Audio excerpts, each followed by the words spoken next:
जय माता दी। आप सभी को महानवमी की हार्दिक शुभकामनाएं। माँ सिद्धिदात्री आप सभी की मनोकामनाएं पूर्ण करें। प्रिय भक्तजनों, नवरात्रि के 9वें दिन माँ भगवती के 9वें स्वरूप में माँ सिद्धिदात्री की पूजा की जाती है और आज का दिन भगवान श्री राम जी के जन्मोत्सव के रूप में भी मनाया जाता है। तो आज की इस वीडियो में आप सुनेंगे माँ सिद्धिदात्री की कथा और रामनवमी की कथा। उससे पहले जानिए आज के शुभ मुहूर्तों के बारे में। आज दिनांक है 27 मार्च, दिन है शुक्रवार और आज ब्रह्म मुहूर्त सुबह 4:51 से 5:39 तक रहेगा। सूर्योदय होगा सुबह 6:27 पर, सूर्यास्त होगा शाम 6:36 पर। नौमी तिथि जो कि कल 26 मार्च दिन गुरुवार को सुबह 11:50 से शुरू हुई है, आज शुक्रवार को सुबह 10:07 पर समाप्त होगी। इसके बाद में दशमी तिथि प्रारंभ होगी और आज शुक्रवार को पुनर्वसु नक्षत्र दोपहर 3:24 तक रहेगा। इसके बाद में पुष्य नक्षत्र प्रारंभ होगा और राहु काल सुबह 10:30 से दोपहर 12 बजे तक रहेगा। माँ सिद्धिदात्री की पूजा के साथ ही आज कन्या पूजन भी किया जाता है और इसी के साथ नवरात्रि व्रतों का समापन हो जाता है। माँ सिद्धिदात्री सभी अष्ट सिद्धियों की दाता हैं, इसीलिए ये सिद्धिदात्री कहलाती हैं। भगवान शिव ने भी सिद्धिदात्री देवी की कृपा से ही अनेकों सिद्धियां प्राप्त की थी। माँ सिद्धिदात्री की कृपा से ही भगवान शिव का आधा शरीर देवी का हुआ था। इसी कारण वे अर्धनारीश्वर नाम से प्रसिद्ध हुए। माँ सिद्धिदात्री के दाहिनी तरफ नीचे वाले हाथ में चक्र, ऊपर वाले हाथ में गदा तथा बाईं तरफ के नीचे वाले हाथ में शंख और ऊपर वाले हाथ में कमल का पुष्प सुशोभित है। अष्ट सिद्धियों से सुशोभित अणिमा, महिमा, गरिमा, लघिमा, प्राप्ति, प्रकाम्य, ईशित्व और वशित्व माँ सिद्धिदात्री की कृपा से मनुष्य इन सभी प्रकार की सिद्धियों को प्राप्त कर अंत में मोक्ष प्राप्त कर लेता है। माँ अपने भक्तों पर तुरंत प्रसन्न होती है और अपने भक्तों को संसार में धर्म, अर्थ, काम और मोक्ष की प्राप्ति कराती है। नवरात्रि के 9वें दिन भक्तों को अपना सारा ध्यान निर्वाण चक्र की ओर लगाना चाहिए। ये चक्र हमारे कपाल के मध्य में स्थित होता है। ऐसा करने से भक्तों को माँ सिद्धिदात्री की कृपा से उनके निर्वाण चक्र में उपस्थित शक्ति स्वतः ही प्राप्त हो जाती है। माँ सिद्धिदात्री का प्रेरंग लाल है और माँ ने अपने इस रूप में लाल वस्त्र धारण किए हुए हैं। कमल के आसन पर विराजमान माँ सिद्धिदात्री की सच्चे मन से पूजा करने पर भक्त सभी नवदुर्गाओं की कृपा भी आसानी से प्राप्त कर लेता है। आज के युग में इतना कठिन तप तो कोई नहीं कर सकता जितना प्राचीन समय में ऋषि मुनि आदि करते थे, लेकिन अपनी शक्ति अनुसार जप, तप, पूजा अर्चना कर कुछ तो माँ की कृपा का पात्र बन ही सकते हैं। इसलिए प्रत्येक जन के लिए माँ की आराधना बहुत ही सरल बताई गई है। माँ जगदम्बे की भक्ति पाने के लिए नवरात्रि में 9वें दिन भक्ति भाव और पूर्ण श्रद्धा के साथ माता का पूजन करना चाहिए और इस दिन माँ सिद्धिदात्री को खीर, हलवा, पूरी और पंचामृत आदि का भोग लगाना चाहिए। परिवारजनों में प्रसाद रूप में बांटकर स्वयं भी ग्रहण करना चाहिए। आइए भक्तजनों, पहले सुनते हैं माँ सिद्धिदात्री की कथा। सभी प्रेम से बोलिए माँ सिद्धिदात्री की जय। महादेव जी के गणों में एक हैं भृंगी ऋषि। एक महान शिव भक्त के रूप में भृंगी का नाम अमर है। कुछ जगह पर इस कथा में भृगु ऋषि का नाम भी आता है। कहते हैं कि जहाँ भगवान शिव होंगे वहाँ गणेश जी, नंदी, श्रृंगी, भृंगी और वीरभद्र का वास अवश्य ही होगा। शिव शिवा के साथ साथ उनके ये गण भी अवश्य ही चलते हैं और इन सभी प्रमुख गणों के बारे में तो बहुत सारी कहानियां प्रचलित हैं, जैसे कि प्रजापति दक्ष के यज्ञ विध्वंस करने के लिए वीरभद्र उत्पन्न हुए। माँ पार्वती जी ने श्री गणेश जी को उत्पन्न किया। नंदी तो शिव जी के वाहन हैं जो धर्म के अवतार हैं। शिलाद मुनि के पुत्र के रूप में जन्म लेकर शिव जी के वाहन बने थे नंदी। आपने ये सारी कहानियां तो बहुत सुनी होंगी, लेकिन क्या प्रमुख शिवगण भृंगी की कथा आपने सुनी है? अगर नहीं सुनी तो चलिए आपको सुनाते हैं, ताकि आप सब पर भी महादेव और जगत जननी माँ अम्बे की कृपा सदैव बनी रहे। भृंगी के 3 पैर कैसे हुए, इसके पीछे एक कथा प्रचलित है जो हमें बताती है कि उमा और शंकर के बीच का प्रेम कितना गहरा है। वे दोनों वस्तुतः एक ही हैं। दरअसल भृंगी की एक अनुचित जिद के कारण सदाशिव और जगदम्बा को अर्धनारीश्वर रूप धारण करना पड़ा था। भृंगी महान शिव भक्त थे। सदाशिव के चरणों में उनकी अत्यधिक प्रीति थी। उन्होंने स्वप्न में भी भगवान शिव के अतिरिक्त कभी किसी का ध्यान नहीं किया था। यहाँ तक कि वे जगत जननी माँ पार्वती जी को भी हमेशा सदाशिव से अलग ही मानते थे और केवल भगवान शिव की ही पूजा आराधना किया करते थे। शिवस्य चरणम केवलम के भाव में वे हमेशा रहते। उनकी बुद्धि ये स्वीकार ही नहीं कर पाती थी कि शिवजी और पार्वती जी में कोई भेद नहीं है, वे एक ही हैं। एक बार सदाशिव के परम भक्त भृंगी ऋषि कैलाश पर अपने आराध्य की परिक्रमा करने पहुँचे। हमेशा की तरह महादेव की बाईं जंघा पर आदि शक्ति जगदम्बा विराजमान थी। महादेव समाधि में लीन थे और माँ जगदम्बा चैतन्य थी। जगदम्बा जी के नेत्र खुले हुए थे। भृंगी आए तो थे शिवजी की परिक्रमा करने, परंतु शिवजी तो ध्यान मगन थे। शिव प्रेम में भृंगी मतवाले हो रहे थे और वह सिर्फ शिवजी की ही परिक्रमा करना चाहते थे, क्योंकि ब्रह्मचर्य की उनकी परिभाषा कुछ अलग थी। पर क्या करें, पार्वती जी तो शिवजी के वामांग में विराजमान हैं और भृंगी अपना उतावलापन रोक ही नहीं पाए। साहस इतना बढ़ गया कि उन्होंने जगदम्बा देवी से ही अनुरोध कर दिया कि वह शिवजी से अलग होकर बैठे ताकि वे शिवजी की परिक्रमा कर सकें। देवी जगदम्बा समझ गई कि यह है तो तपस्वी, लेकिन इसे अभी तक ज्ञान नहीं हुआ है। अब तक इसे केवल अधूरा ज्ञान ही प्राप्त हुआ है। इसलिए भृंगी के अनुग्रह को देवी जगदम्बा ने अनसुना कर दिया। भृंगी तो हठ में थे, कुछ भी सुनने समझने को तैयार ही नहीं थे। उन्हें तो केवल सदाशिव की ही परिक्रमा करनी थी। तो वे फिर से देवी पार्वती जी से कहने लगे कि देवी, आप कुछ क्षण के लिए ही हट जाएं ताकि मैं भगवान शिव की परिक्रमा कर सकूं। माँ पार्वती जी ने इस पर आपत्ति जताई और कहा कि इस तरह की अनुचित बातें बंद करो। जगदम्बा महादेव जी की शक्ति हैं, वह सदाशिव से पृथक होने को भला कैसे तैयार होती। माता ने भृंगी को कई तरह से समझाया, प्रकृति और पुरुष के संबंधों की व्याख्या तक की, वेदों का उदाहरण दिया, परंतु भृंगी भी वैसे ही हठी थे, किसी बात को मानने को तैयार ही नहीं थे। अब हठी की बुद्धि तो वैसे भी आधी हो जाती है। माता द्वारा दिए गए ज्ञान उपदेश उनके विवेक में उतरे ही नहीं। उनकी बुद्धि सृष्टि के इस रहस्य को समझने के लिए तैयार ही नहीं हुई। उन्होंने तो केवल शिव जी की ही परिक्रमा करने की ठान रखी थी। माता ने सोचा, इस अज्ञानी को कुछ भी समझाने का कोई लाभ ही नहीं है, इसे अनदेखा ही कर देना चाहिए। और इस प्रकार बार बार आग्रह और हठ करने के बाद भी माँ जगदम्बा शिव जी से अलग नहीं हुई। इधर भृंगी ने भी जिद ठान रखी थी। अपने मन की करने की उन्होंने एक योजना बना ली। उन्होंने देखा कि देवी जगदम्बा तो भगवान शिव के वामांग से हटने को तैयार ही नहीं है। तब भृंगी ने एक सर्प का रूप धारण कर लिया और शिव जी की परिक्रमा करने लगे। सरकते हुए वे जगदम्बा और महादेव जी के बीच से निकलने का प्रयास करने लगे। उनकी इस धृष्टता का परिणाम ये हुआ कि शिव जी की समाधि भंग हो गई। उन्होंने समझ लिया कि ये मूर्ख जगदम्बा को मेरे वाम अंग पर देखकर विचलित है और वह दोनों में भेद कर रहा है।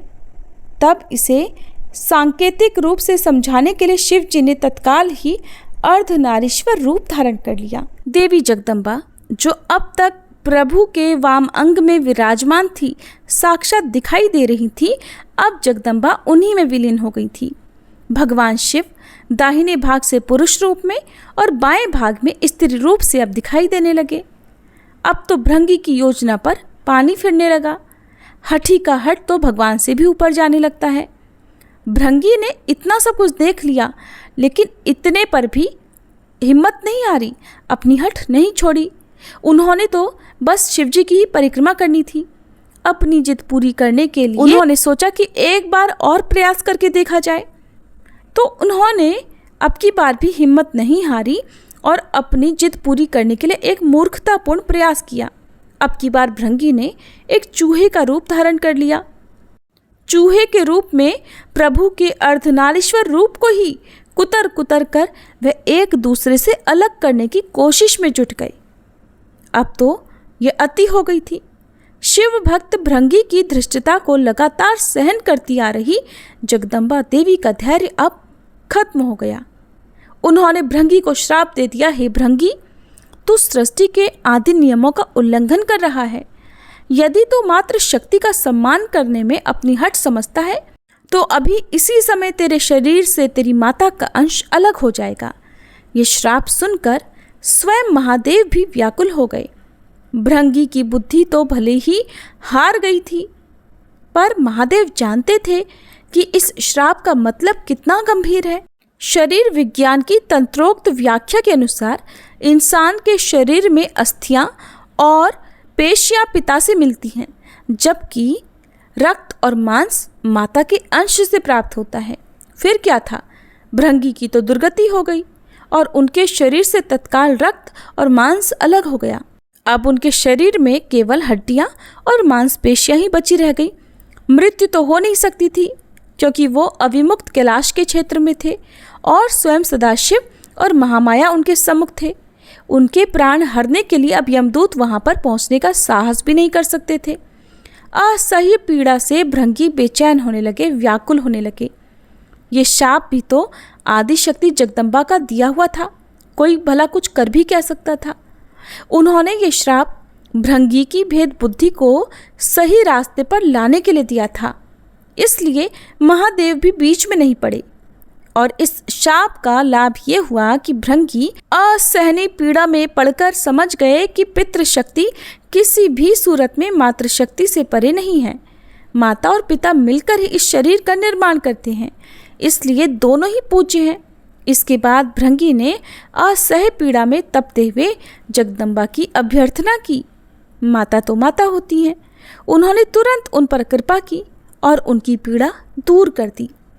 माँ जगदम्बा ने अपना शाप वापस लेने का उपक्रम शुरू किया, लेकिन धन्य थे भक्त भृंगी, उन्होंने माता को शाप वापस लेने से रोक दिया। भृंगी ने हाथ जोड़कर कहा, माता, मेरी पीड़ा दूर करके आपने मेरे ऊपर बड़ी कृपा की, परंतु मुझे अब इसी स्वरूप में रहने दीजिए। मेरा यह स्वरूप संसार के लिए एक उदाहरण होगा। इस सृष्टि में फिर से कोई मेरी तरह भ्रम का शिकार होकर माता और पिता को एक दूसरे से अलग समझने की भूल कभी नहीं करेगा। मैंने इतना अपराध किया माता, फिर भी आपने मेरे ऊपर कृपा की। अब मैं एक जीवंत उदाहरण बनकर सदैव आपके आसपास ही रहूँगा। भक्त भृंगी की यह बात सुनकर महादेव और देवी जगदम्बा दोनों प्रसन्न हो गए। अर्धनारीश्वर स्वरूप धारण किए हुए माँ जगदम्बा और पिता महादेव ने तुरंत भृंगी को अपने गणों में प्रमुख स्थान दे दिया। भृंगी चलने फिरने में समर्थ हो सके, इसीलिए उन्हें तीसरा पैर भी दे दिया और तीसरे पैर से वह अपने भार को संभालकर भगवान शिव और देवी पार्वती जी के साथ साथ चलते हैं। अर्धनारीश्वर भगवान शिव ने कहा, हे भृंगी, अब से तुम सदा हमारे साथ रहोगे। तुम्हारी उपस्थिति इस जगत के लिए एक संदेश होगी कि हर जीव में जितना अंश पुरुष है उतनी ही अंश नारी भी है।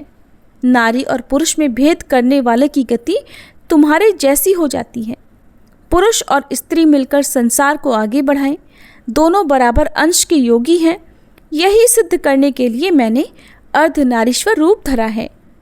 स्त्री पुरुष दोनों का अपना स्थान, अपना अपना अस्तित्व है और इसे नकारने वाले को शिव और शिवा दोनों में से किसी भी की कृपा कभी प्राप्त नहीं हो सकती। और जो भी शिव शिवा में भेद करेगा वह मृत्यु लोक में सदा शिव शिवा की कृपा के लिए तरसता ही विदा हो जाएगा।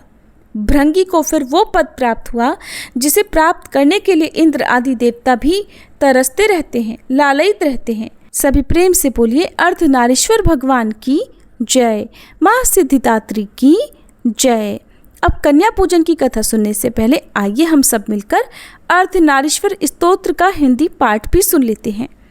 जिनका शरीर चंपा के फूलों जैसा है और शेष आधा शरीर कपूर के जैसे गोरे शंकर जी का है, जो आधे शरीर पर जटा धारण किए हुए हैं और जिनके आधे शरीर पर सुंदर केशपाश सुशोभित हो रहे हैं, ऐसी देवी पार्वती और भगवान शंकर को प्रणाम है, जिन पार्वती जी के शरीर पर कस्तूरी और कुमकुम का लेप लगा हुआ है और भगवान शंकर के शरीर पर चिता की भस्म लगी हुई है। देवी पार्वती कामदेव को जिलाने वाली हैं और महादेव उसे नष्ट करने वाले हैं। ऐसी देवी पार्वती और भगवान शंकर को हमारा प्रणाम है, जो पैरों में चमकती हुई पायल को धारण किए हुए हैं और जो पैरों में सर्पराज की पायल पहने हैं, जो सोने के बाजूबंद पहने हुए हैं और जो भुजा में सर्प धारण किए हुए हैं, उन शिव को नमस्कार है और शिवा को अर्थात देवी पार्वती को नमस्कार है। जिन पार्वती जी के बड़े नेत्र खिले हुए नीले कमल के समान हैं, जिन शिव जी के नेत्र खिले हुए कमल के समान बड़े हैं, जिन पार्वती जी के 2 सम नेत्र हैं और जिनके 3 नेत्र हैं, उन शिवा को नमस्कार है, उन शिव को नमस्कार है। जिन पार्वती जी के केश मंदार के पुष्पों से सुसज्जित हैं और जो शिव जी मुंडों की माला धारण किए हुए हैं, जिन पार्वती जी के वस्त्र दिव्य हैं और जो शिव जी दिगंबर अर्थात आकाश को ही वस्त्र के रूप में धारण करने वाले दिगंबर हैं, उन शिवा और शिव को नमस्कार है। जिनके केश जल से भरे हुए काले बादलों के समान हैं, जिनकी जटा में बिजली की चमक जैसी लालिमा है, जिनका कोई ईश्वर नहीं है और जो समस्त संसार के ईश्वर हैं, उन शिवा को नमस्कार है, उन शिव को नमस्कार है। हम सभी उन शिवा शिव को बारंबार नमस्कार करते हैं। ये था अर्धनारीश्वर स्तोत्र का हिंदी अनुवाद। आइए भक्तजनों, अब हम सभी सुनते हैं कन्या पूजन की कथा। नवरात्रि के अंतिम दिन माँ सिद्धिदात्री की पूजा का विशेष महत्व है। शास्त्रों में कहा गया है कि माँ सिद्धिदात्री समस्त सिद्धियों की अधिष्ठात्री हैं। उनकी उपासना करने से मनुष्य को सभी सिद्धियाँ, सुख, वैभव और मोक्ष की प्राप्ति होती है। इसी दिन कन्या पूजन का विधान है। छोटी छोटी कन्याओं को देवी का रूप मानकर उनका स्वागत किया जाता है, उनके चरण धोए जाते हैं, उन्हें सात्विक भोजन कराया जाता है और उपहार देकर विदा किया जाता है। कहा गया है कि बिना कन्या पूजन के नवरात्रि साधना अधूरी मानी जाती है। और आज कन्या पूजन की ये कथा आधुनिक समाज के लिए एक संदेश है। समय बदल चुका है। विज्ञान और तकनीकी के युग में जहां लोग स्वयं को प्रगतिशील मानने लगे हैं, वहीं दूसरी ओर बेटियों पर अत्याचार, भ्रूण हत्या, दहेज प्रथा और शोषण जैसी घटनाएं और भी तेजी से बढ़ रही हैं।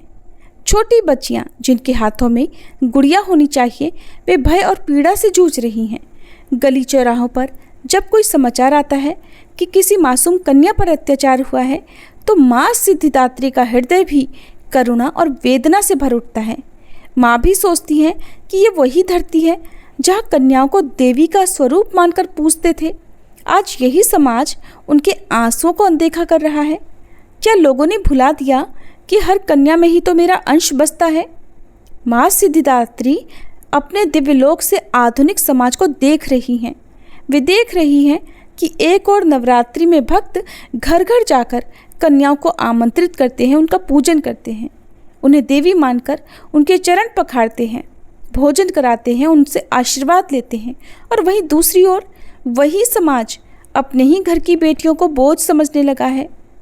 माँ सिद्धिदात्री सोच रही हैं, क्या केवल रस्म निभाना ही कन्या पूजन रह गया है, या फिर कन्या पूजन का असली अर्थ ये है कि बेटियों को सम्मान, सुरक्षा और शिक्षा दी जाए? क्या मेरा आशीर्वाद पाने के लिए केवल थाली सजाना ही काफ़ी है, या फिर कन्याओं को हृदय से देवी मानना जरूरी है? एक बार एक छोटे से कस्बे में नवरात्रि का उत्सव चल रहा था। लोग धूमधाम से कन्या पूजन की तैयारी कर रहे थे। हर घर में हवन, भजन और सजावट हो रही थी। पर एक घर ऐसा भी था जहाँ कन्या पूजन केवल परंपरा नहीं बल्कि जीवन का संकल्प था। वहाँ के परिवार ने अपने मोहल्ले की गरीब बेटियों को बुलाकर न केवल भोजन कराया बल्कि उन्हें किताबें, पेंसिल और कपड़े भी दिए। उन्होंने बच्चों से कहा कि तुम सब माँ सिद्धिदात्री का ही रूप हो। तुम्हारी मुस्कान ही असली आरती है। तुम्हारी शिक्षा और सुरक्षा ही हमारी असली पूजा है। और उसी रात माँ सिद्धिदात्री उस घर में प्रकट हुई। मुस्कुराते हुए बोली, यही तो मेरा सच्चा पूजन है। जब तुम कन्या को ज्ञान और सम्मान दोगे तभी तो मेरा आशीर्वाद भी तुम्हें स्थायी मिलेगा। माँ सिद्धिदात्री ने पूरे समाज को संदेश दिया। आज मैं देखती हूँ कि लोग मेरे छोटे छोटे स्वरूपों पर अत्याचार कर रहे हैं। जो हाथ फूलों से गुड़ियों से खेलना चाहिए वही हाथ अन्याय के मारे कांप रहे हैं। जो आंखें सपनों से चमकती रहनी चाहिए वह भय से ढकी रहती हैं। हे मनुष्य, यदि सच में मेरी पूजा करनी है तो कन्याओं को सुरक्षित करो, उन्हें शिक्षा दो, बराबरी दो और उनके हृदय में सम्मान भरो। कन्या पूजन केवल थाली और मिठाई से नहीं बल्कि उनके जीवन को संवारने से होता है। कन्या पूजन का असली अर्थ ये नहीं कि वर्ष में केवल 2 बार बेटियों को भोजन कराकर देवी मान लिया जाए, बल्कि ये है कि पूरे जीवन भर हर कन्या को सुरक्षा, सम्मान, संस्कार और समान अवसर दिए जाएं। तभी माँ सिद्धिदात्री प्रसन्न होंगी और समाज को वास्तविक सिद्धियां प्रदान करेंगी। इस प्रकार कन्या पूजन का महत्व तभी पूर्ण होता है जब ये केवल नवरात्रि तक सीमित न रहे बल्कि पूरे जीवन का संस्कार बन जाए। माँ सिद्धिदात्री का स्पष्ट संदेश है, कन्या पूजन का पूर्ण फल तभी मिलेगा जब हर कन्या को देवी का स्वरूप मानकर उसकी रक्षा, शिक्षा और सम्मान किया जाएगा। प्रिय श्रोताओं, अब आपको सुनाते हैं नवरात्रि में प्रत्येक दिन सुनी जाने वाली माँ दुर्गा की कथा, जिसे यदि आपने अब तक एक बार भी नहीं सुना है तो आज माँ सिद्धिदात्री की पूजा करके जब भी आपके पास समय हो शांत और सच्चे मन से पूर्ण श्रद्धा के साथ इस कथा को सुनिएगा। आपके घर में जो भी अभाव है, आपके जीवन में जो भी दुख है, जो भी अभाव है, वो माँ अम्बे की कृपा से अवश्य दूर होगा। धार्मिक कथाओं के अनुसार एक बार बृहस्पति जी ने श्री ब्रह्मा जी से प्रश्न किया कि हे ब्रह्मा जी, चैत्र और आश्विन मास के शुक्ल पक्ष में नवरात्रि का व्रत और उत्सव क्यों किया जाता है? इस व्रत का क्या फल मिलता है और इसे किस प्रकार करना उचित है? सबसे पहले इस व्रत को किसने किया था? तब बृहस्पति जी के इस प्रश्न के उत्तर में श्री ब्रह्मा जी ने कहा, हे बृहस्पति, प्राणियों के हित की इच्छा से आपने बहुत उत्तम प्रश्न किया है। दरअसल जो मनुष्य मनोरथ पूर्ण करने वाली दुर्गा, महादेव, सूर्य और नारायण भगवान का ध्यान करते हैं वे मनुष्य धन्य हैं। यह नवरात्र व्रत संपूर्ण कामनाओं को पूर्ण करने वाला है। इसके करने से पुत्र की इच्छा रखने वाले को पुत्र, धन की इच्छा रखने वाले को धन, विद्या की इच्छा रखने वाले को विद्या और सुख की इच्छा वाले को सुख मिलता है। इस व्रत को करने से रोगी मनुष्य का रोग दूर हो जाता है, मनुष्य की सारी परेशानियां दूर हो जाती हैं और घर में सुख और समृद्धि में वृद्धि होती है। बांझन को पुत्र मिलता है, सभी पापों से मुक्ति मिल जाती है और मन के मनोरथ भी सिद्ध हो जाते हैं। श्री ब्रह्मा जी के अनुसार जो मनुष्य इस नवरात्र व्रत को नहीं करता उसे जीवन में अनेकों दुख भोगने पड़ते हैं और वह कष्ट और रोग से पीड़ित होकर अंगहीनता को प्राप्त होता है। उसकी संतान नहीं होती और वह धन धान्य से रहित होकर भूख और प्यास से व्याकुल भटकता फिरता है और संज्ञाहीन हो जाता है। जो सधवा स्त्री इस व्रत को नहीं करती वह पति सुख से वंचित होकर तमाम तरह के दुखों को भोगती है। अगर व्रत करने वाला मनुष्य सारे दिन उपवास ना कर सके तो एक समय भोजन करे और 10 दिन बंधु बांधवों सहित नवरात्र व्रत की कथा का श्रवण करे। श्री ब्रह्मा जी कहते हैं, हे बृहस्पति, जिसने पहले इस महाव्रत को किया है वह कथा अब मैं आपको सुना रहा हूं, आप सावधान होकर सुनिए। प्रिय श्रोताओं, आप सभी श्री ब्रह्मा जी द्वारा सुनाई गई कथा का श्रवण बहुत ही सावधान होकर कीजिएगा। इस प्रकार ब्रह्मा जी का वचन सुनकर बृहस्पति जी कहने लगे, हे ब्रह्मा जी, मनुष्यों का कल्याण करने वाले इस व्रत के इतिहास को आप मेरे लिए कहिए। मैं सावधान होकर सुन रहा हूं। आपकी शरण में आए हुए मुझ पर आप कृपा कीजिए। तब श्री ब्रह्मा जी बोले, प्राचीन समय में मनोहर नगर में पीठत नाम का एक अनाथ ब्राह्मण रहता था। वह भगवती दुर्गा का भक्त था। उसके संपूर्ण सद्गुणों से युक्त सुमति नाम की एक अत्यंत सुंदरी पुत्री उत्पन्न हुई। वह पुत्री सुमति अपने पिता के घर में बचपन में अपनी सहेलियों के साथ खेलकूद करती हुई इस प्रकार बढ़ने लगी जैसे शुक्ल पक्ष का चंद्रमा बढ़ता है। उसका पिता हर दिन माँ दुर्गा की पूजा करके होम किया करता और वह उस समय नियम से उस पूजा पाठ में उपस्थित रहती। बहुत ध्यान से सावधानी के साथ सारी पूजा पाठ देखा करती। एक दिन सुमति अपनी सहेलियों के साथ खेल में लग गई और भगवती के पूजन में शामिल नहीं हुई।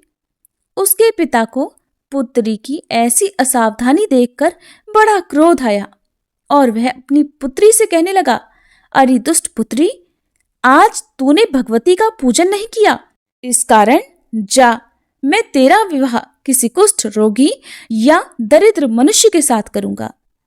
पिता के ऐसे वचन सुनकर सुमति को बड़ा कष्ट पहुंचा और वह अपने पिता से कहने लगी, हे पिताजी, मैं तो आपकी पुत्री हूं, सब तरह से आपके अधीन हूं, जैसी आपकी इच्छा हो वैसा ही करो।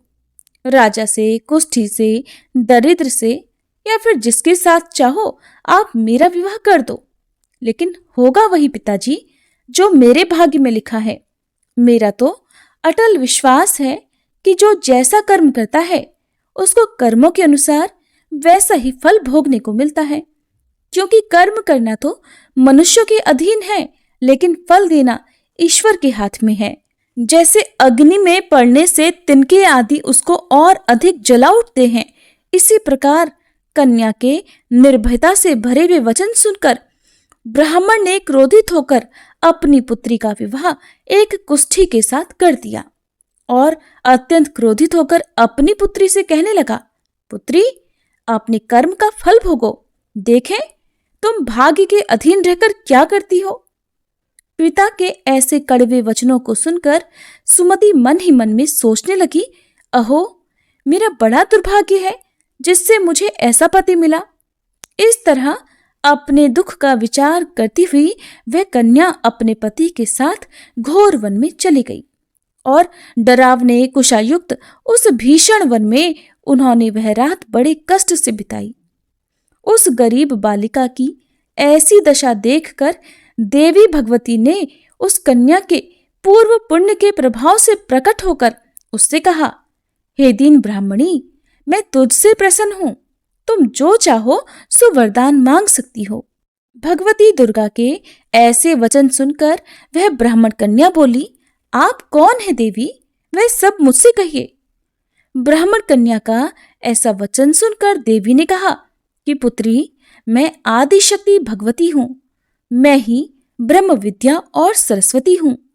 प्रसन्न होने पर मैं प्राणियों का दुख दूर करके उन्हें सुख प्रदान करती हूँ। हे पुत्री, मैं तुझ पर तेरे पूर्व जन्म के पुण्य के प्रभाव से प्रसन्न हुई हूँ। तुम्हारे पूर्व जन्म का वृतांत भी सुनाती हूँ, ध्यान पूर्वक सुनो।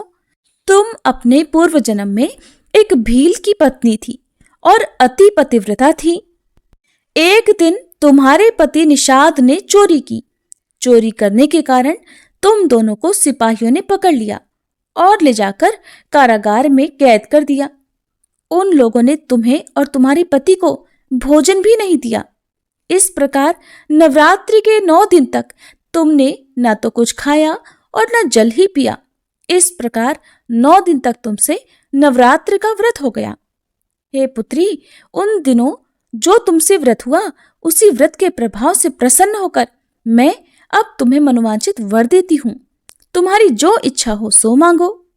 इस प्रकार भगवती दुर्गा के वचन सुनकर वह ब्राह्मण कन्या बोली, देवी, अगर आप मुझ पर प्रसन्न हैं तो हे दुर्गे भवानी, मैं आपको प्रणाम करती हूँ। आप कृपा करके मेरे पति का कोढ़ दूर कर दीजिए। देवी कहने लगी, पुत्री, उस समय तुमने जो व्रत किया था, उस व्रत का 1 दिन का पुण्य पति का कोढ़ दूर करने के लिए अर्पित कर दो। उस पुण्य के प्रभाव से तुम्हारा पति कोढ़ से मुक्त हो जाएगा। श्री ब्रह्मा जी बोले, हे बृहस्पति। इस प्रकार देवी के वचन सुनकर वह ब्राह्मण कन्या बहुत प्रसन्न हुई और पति को निरोग करने की इच्छा से जब उसने तथास्तु कहा, तब उसके पति का शरीर देवी भगवती की कृपा से कुष्ठ रोग से रहित होकर अत्यंत सुंदर और कांतिवान हो गया। अब वह ब्राह्मण कन्या पति की सुंदर देह को देखकर देवी भगवती की स्तुति करने लगी। हे दुर्गे, आप दुर्गति को दूर करने वाली, तीनों लोकों का संताप हरने वाली, समस्त दुखों को दूर करने वाली, रोगी मनुष्य को निरोग करने वाली, प्रसन्न होकर मनोवांछित वर देने वाली और दुष्टों का नाश करने वाली जगत की माता हो। हे अम्बे, मुझ निरपराध अबला को मेरे पिता ने कुष्ठी मनुष्य के साथ विवाह करके घर से निकाल दिया। पिता से तिरस्कृत निर्जन वन में अब मैं विचर रही हूँ। आपने ही मेरा इस विपदा से उद्धार किया है। हे देवी, मैं आपको प्रणाम करती हूँ, आप मेरी रक्षा कीजिए। ब्रह्मा जी बोले, हे बृहस्पति, उस ब्राह्मणी की ऐसी स्तुति सुनकर देवी भगवती अत्यंत प्रसन्न हुई और उस ब्राह्मणी से कहने लगी, हे ब्राह्मणी, तेरे उदालय नामक अति बुद्धिमान, धनवान, कीर्तिवान और जितेंद्रिय पुत्र बहुत जल्दी उत्पन्न होगा। ऐसा वर प्रदान कर देवी ने ब्राह्मणी से फिर कहा कि हे ब्राह्मणी, और जो कुछ तेरी इच्छा हो वो भी मांग ले। भगवती दुर्गा का ऐसा वचन सुनकर सुमति कहने लगी, हे अम्बे मां, अगर आप मुझ पर प्रसन्न हैं तो कृपा कर मुझे नवरात्र व्रत की विधि और उसके फल का विस्तार से वर्णन कीजिए। इस प्रकार ब्राह्मणी के वचन सुनकर देवी दुर्गा कहने लगी, हे ब्राह्मणी, मैं तुम्हें समस्त पापों को दूर करने वाले नवरात्र व्रत की विधि बतलाती हूँ, जिसको सुनने से मोक्ष की प्राप्ति हो जाती है। आश्विन मास के शुक्ल पक्ष की प्रतिपदा से लेकर 9 दिन तक विधि पूर्वक व्रत करे। अगर दिन भर का व्रत ना कर सके तो एक समय भोजन करे। विद्वान ब्राह्मणों से पूछकर घट स्थापना करे और वाटिका बनाकर उसको प्रतिदिन जल से सींचे। महाकाली, महालक्ष्मी और महासरस्वती देवी की मूर्तियां स्थापित कर उनकी नित्य विधि सहित पूजा करें और पुष्पों से विधि पूर्वक अर्घ्य दें। बिजौरा के फल से अर्घ्य देने से सुंदर रूप की प्राप्ति होती है। जायफल से अर्घ्य देने से कीर्ति, दाख से अर्घ्य देने पर कार्य की सिद्धि होती है। आंवले से अर्घ्य देने से सुख की प्राप्ति और केले से अर्घ्य देने से आभूषणों की प्राप्ति होती है। इस प्रकार पुष्पों और फलों से अर्घ्य देकर व्रत समाप्त होने पर 9वें दिन यथाविधि हवन करें। खांड, घी, गेहूं, शहद, जौ, तिल, बेल, नारियल, दाख और कदम्ब आदि से हवन करें। गेहूं से होम करने से श्री लक्ष्मी की प्राप्ति होती है। खीर और चंपा के पुष्पों से धन की और बेल पत्रों से तेज और सुख की प्राप्ति होती है। आंवले से कीर्ति की और केले से पुत्र की, कमल से यश मान सम्मान की और दाखों से संपदा की प्राप्ति होती है। खांड, घी, नारियल, शहद, जौ और तिल तथा फलों से होम करने से मनोवांछित वस्तु की प्राप्ति होती है। व्रत करने वाला मनुष्य इस विधि विधान से होम करके ब्राह्मण को अत्यंत नम्रता के साथ प्रणाम करे और यज्ञ की सिद्धि के लिए उसे दक्षिणा दे। इस प्रकार बताई हुई विधि के अनुसार जो भी मनुष्य व्रत करता है उसके सारे मनोरथ पूर्ण हो जाते हैं, इसमें बिल्कुल भी संदेह नहीं।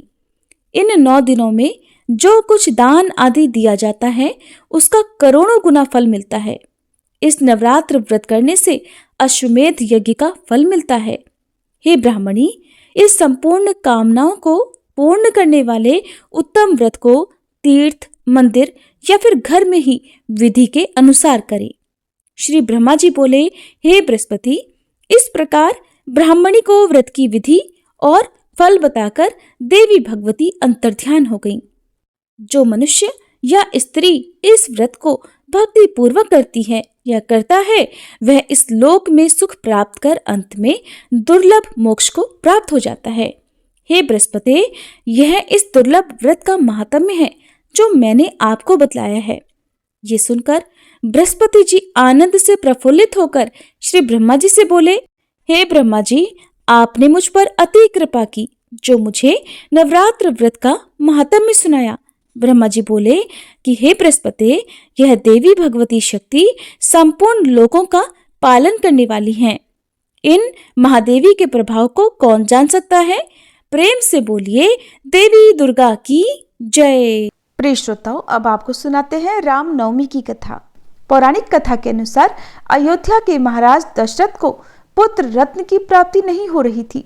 ऐसे में महाराज दशरथ ने अपने गुरु महर्षि वशिष्ठ के निर्देशों का पालन करते हुए एक महायज्ञ आयोजित किया। महाराज दशरथ ने इस यज्ञ में सभी यशस्वी ऋषि मुनियों को आमंत्रित किया। जिस दिन यज्ञ का शुभारंभ होना था, उस दिन गुरु वशिष्ठ के साथ महाराज दशरथ के मित्र अंग प्रदेश के अधिपति रिंग ऋषि और अन्य आगंतुक भी यज्ञ मंडप में आए। यज्ञ के समापन के बाद महाराज दशरथ ने सभी ऋषियों और पंडितों को दक्षिणा स्वरूप धन धान्य का दान कर सम्मान पूर्वक विदा किया। यज्ञ से प्राप्त प्रसाद लेकर राजा दशरथ पुनः अपने महल में लौट आए और वह प्रसाद उन्होंने अपनी तीनों रानियों के बीच वितरित किया। इसके बाद यज्ञ के पुण्यफल से तीनों रानियों ने गर्भ धारण किया। सबसे पहले माता कौशल्या ने एक पुत्र को जन्म दिया। रानी कौशल्या के द्वारा जन्मे उस बालक के चेहरे पर करोड़ों सूर्यों के समान आभा थी और उस बालक का व्यक्तित्व अत्यंत ही आकर्षक था। अनुपम छवि वाले उस बालक को जो कोई भी देखता मंत्रमुग्ध हो जाता। चैत्र माह के शुक्ल पक्ष की नवमी तिथि को जन्मा ये बालक और कोई नहीं बल्कि सृष्टि के महानायक श्री विष्णु के सप्तम अवतार भगवान श्री राम का ही बाल रूप था। माता कौशल्या के बाद अन्य दो रानियों यानी माता कैकेयी और माता सुमित्रा ने भी शुभ नक्षत्रों में पुत्रों को जन्म दिया। माता कैकेयी के एक पुत्र यानी भरत हुए और माता सुमित्रा के दो पुत्र लक्ष्मण और शत्रुघ्न जी हुए। अयोध्या के नन्हे राजकुमारों के जन्म का शुभ समाचार पाते ही पूरी अयोध्या नगरी में खुशियों और उत्साह की लहर दौड़ गई। गीत संगीत जैसे समारोहों से राजा दशरथ के चारों पुत्रों का स्वागत करते हुए उनका जन्म दिवस मनाया गया। वहीं देवताओं ने भी इस उत्सव में भाग लेते हुए इन नन्हे राजकुमारों को नमन किया और आकाश से अनगिनत पुष्पों की वर्षा कर उनका स्वागत करते हुए अपनी प्रसन्नता जताई। शीघ्र ही चारों पुत्रों का नामकरण संस्कार महर्षि वशिष्ठ के द्वारा किया गया और फिर उनके नाम श्री रामचंद्र, भरत, लक्ष्मण और शत्रुघ्न रखे गए। अत्यंत विलक्षण प्रतिभा के धनी श्री राम अल्पकाल में ही अयोध्या वासियों के प्रिय हो गए। उन्हें सभी प्रकार के अस्त्र शस्त्र चलाने में असाधारण निपुणता प्राप्त हो गई। वे निरंतर माता पिता और गुरुजनों की सेवा में लगे रहते थे। श्री विष्णु भगवान के 7वें महाअवतार के रूप में जन्मे श्री राम ने अपने जीवन काल में अनेकों महान और धर्मपरायण कार्य किए। चाहे सीता स्वयंवर में धनुष तोड़ना हो या महाबली बाली का वध कर सुग्रीव की सहायता करना हो। विवाह के पश्चात मर्यादा पुरुषोत्तम श्री राम अपने पिता की आज्ञा का पालन करते हुए पत्नी सीता जी और अनुज लक्ष्मण जी समेत वनवास को गए, जहां माता सीता की दुराचारी रावण से रक्षा करते हुए भगवान ने अत्याचारी रावण का संहार किया और धर्म की रक्षा की। ये वही श्री राम हैं जो स्वयं जगत के पालनहार हैं और दुर्लभ शक्तियों के स्वामी हैं, किंतु उन्होंने एक सामान्य मनुष्य जीवन का एक अद्भुत उदाहरण समाज के सामने प्रस्तुत किया। युगों युगों के बाद आज भी श्री रामचंद्र जी के आदर्श व्यक्तित्व, धैर्य, निष्ठा, त्याग और पराक्रम को श्रद्धा और सम्मान देते हुए रामनवमी के दिन उनका जन्मोत्सव मनाया जाता है। और आज भी भगवान श्री राम के भक्त अनन्य आस्था के साथ अपने आराध्य श्री राम जी का अवतरण दिवस मनाते हैं। प्रिय भक्तजनों, ये थी श्री राम नवमी की कथा।